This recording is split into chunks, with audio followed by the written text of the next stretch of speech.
Alright guys, in today's video, as you guys can tell by the title, we're working on, I believe it's a 05 Silverado 1500. It has the 5.3 gas engine in it, and this is a pretty common issue from what I found out. This is the first one that we're doing, so it's going to be kind of a little bit of a learning experience for both of us, but this is something that we were researching last week, and we were able to find, I think, a simpler solution than what most people could possibly do in this type of situation. So we're going to jump under the truck and show you guys what's going on.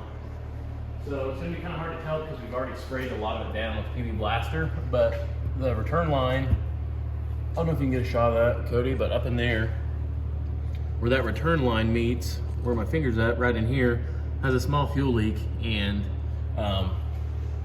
it's basically, you know, not like a super high pressure leak, but it could be if it was on the pressure side. And I think it's just because the line's all rusty, but if we look at everything else, you know, that line's, you're not gonna get that off without breaking it. You're not gonna get this one over here off without breaking it, there's no way. And then these lines, what sucks about them is look how long this line is.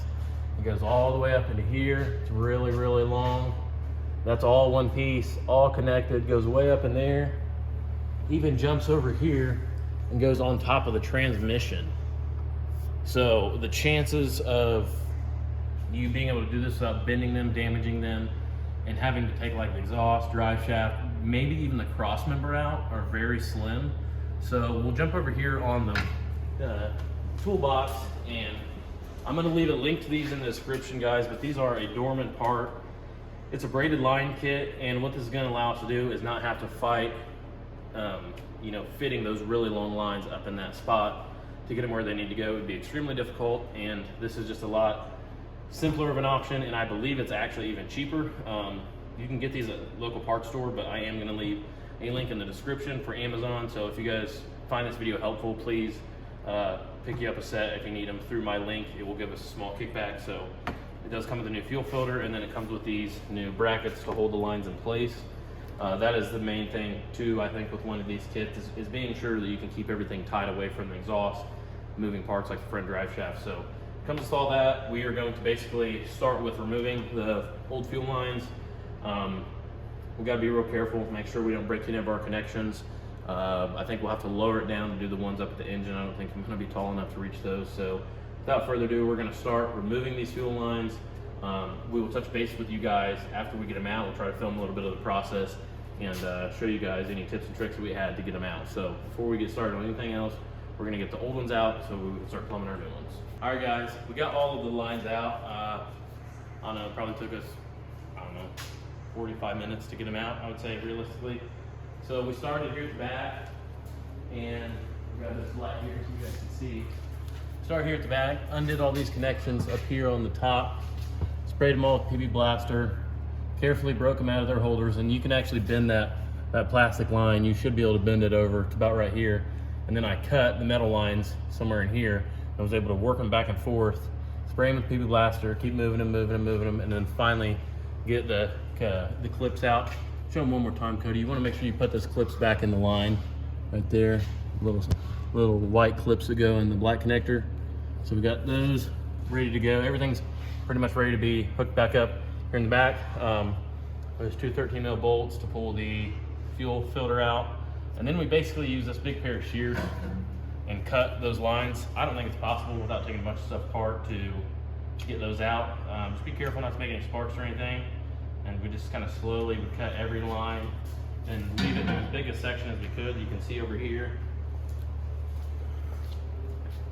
got all those cut. Actually, some more pieces back there that we cut, and then we got to the front and we realized we needed some more room, so we went ahead and removed the front drive shaft out of the truck. These can be kind of tricky to get out. You take the bolts loose basically, and then you need to cut the metal clip on this little rubber boot right here, and you have to replace it with either another metal clip or a zip tie, and then you have to work the drive shaft off. You have to shoot the front of it up in here, then go back, then down, so it's kind of hard to get it out. Here you can see right here we have the lines cut again. These were right on the cross member, and there were these little braided nylon sections. We cut all of those, and we have it unhooked all the way up to the engine now. That whole line is loose. There's a bunch of metal clips. Just take your time, or plastic clips. Just take your time, get them all out carefully without breaking anything else. And yeah, at this point, we're gonna lower the truck down and start unhooking them at the back of the engine and start running our new lines. From the top, we had to, I just wanna show you guys real quick what this looks like. So this is transmission bell housing. We cut them right here. Lines, once again.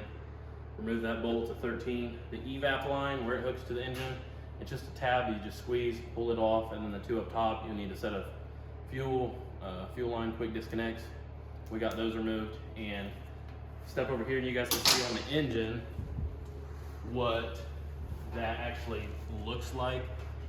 You had to basically pull the little beauty cover off the engine, and then I was able to just lean over topside creeper, and through this pocket here, I basically just pulled those lines up.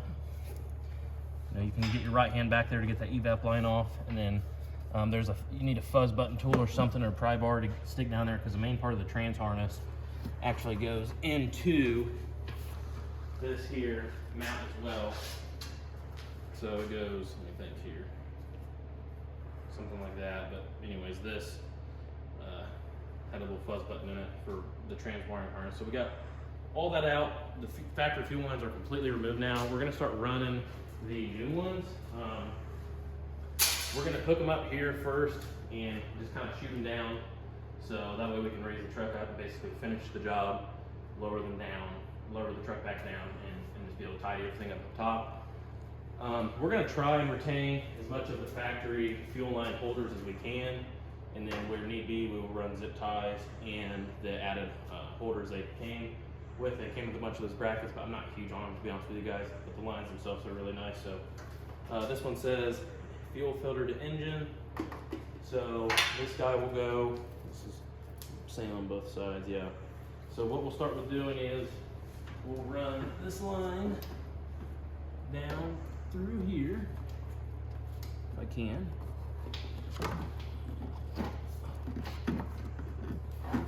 Might have to take a pause for a second, have Cody get down there and yeah, kind of guide it. So we're gonna just kind of guide them all and get them just kind of lay on the ground, and we'll lift it up. So we'll do that. We'll reconnect to the engine, put our safeties back on, and we'll finish underneath. All right, guys, today's video is once again sponsored by Topdon. We're using the Phoenix Plus once again in today's video. I want to show you guys my favorite feature about the Topdon Phoenix Plus Bluetooth connection. So I have a truck out here that I just did a large amount of work to. We did standpipes, injectors, front end maintenance to it, to let the trucks run outside. And while I'm doing that, I can just check, I can have my scanner, my Topdon scanner fired up, and just monitor coolant temperature. So let me get here to where I want to look at. And I can read all this other data as well, guys, but we will read the coolant temperature, and I don't have to go out there. So we're at 150 degrees. I can let that thing run and not have to go in and out. It's not good to obviously to let it sit here and run in the shop and breathe in all those fumes. So I like to let them run outside, and I can just monitor them with this. This has been one of the most helpful features of the Topdon Phoenix Plus. Obviously this thing will do lots more, guys. Clearing engine codes, transmission relearns. Basically you can get into every module. Specifically, that's another thing that I really like about this, is this layout here. I can see every module that the truck has, and I can manually go into whichever one I want to go into. So once again, thank you to Topdon for sponsoring this video, and I'm going to leave a link to these in the description. Appreciate you guys. Let's get back to the video. How all of this worked out when we ran it. We didn't end up using all of these little holders. We used several, but we didn't use all of them. If you wanted to run self-tappers up through the bottom of the cab and hold them that way, you could, but we tried to route them pretty much as factory as possible. They are a little long, so keep that in mind. Don't be scared to leave extra slack in spots, because they're longer than what I expected them to be. So we started at the front, worked our way to the back, and then we had a ton of slack, and we had to kind of adjust for it. But show you guys what they look like. We use the holder right here. Get a shot of this, Cody. Got the factory lines up in here. Our main thing was trying to make sure that this stuff wasn't going to chafe on any metal. So we got that holding it there All that looks good. Go into the fuel filter. And then we had a lot of excess through here. So we tried to just hide most of it in the frame rail, and it kind of crosses. And then we did some spots where I'd put like some rubber hose on it where I thought it could potentially rub the metal excessively. And then it runs up to here, and we made that 90. We ran more hose on the back side of it so that way it's not rubbing that. And then we used a factory bracket right there. I don't know if you can see that or not. And then we used one of those holders. And then it just runs up, and we zip tied it to the factory transmission harness and basically ran them all up there. So we tried to do this as clean as we could, but there's just a lot of excess, and you got to hide it somewhere, and we can't have it up in the engine bay, and we can't have it hanging outside the frame rail. So we were able to keep it all hidden. And that's another thing, is like we couldn't really manipulate these factory lines very much. They kind of need to stay where they are because they're kind of old and they're plastic, and we don't want those to break. So I'm not extremely thrilled thinking that they're super clean, to be honest with you guys. But as far as keeping it away from moving parts and trying to keep them from chafing, I'm happy with it that way. But yeah, so I hope that makes sense. But we're gonna lower it down, put the engine cover back on it, and we'll start it up.